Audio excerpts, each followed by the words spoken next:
శ్రీమాత్రే నమః. ఎప్పుడూ అనారోగ్యాలతో బాధపడేవారు, ఆరోగ్యం సహకరించని వారు రేపు రాబోయే రథసప్తమి రోజున ఈ చిన్న పనులను చేయగలిగితే సూర్య భగవానుని అనుగ్రహంతో ఆరోగ్యం మెరుగుపడుతుంది.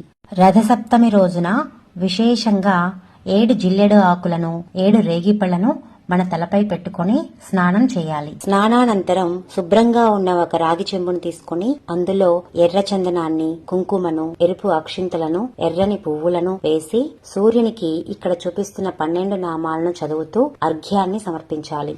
సూర్యకిరణాలు పడే ప్రదేశంలో ఆవు పిడకలతో మాత్రమే ఆవు పాలతో బెల్లం పొంగల్ని ఎలాంటి డ్రై ఫ్రూట్స్ కానీ పప్పులు కానీ వాడకుండా వీలైనంత మెత్తగా చేసుకోవాలి. 7 చిక్కుడుకాయలతో ఇక్కడ చూపిస్తున్న విధముగా రథాన్ని తయారు చేసి 7 చిక్కుడు ఆకులలో మనం తయారు చేసిన ప్రసాదాన్ని స్వామివారికి నివేదన చేయాలి. వీలుంటే ఆదిత్య హృదయం పఠనం చేయాలి.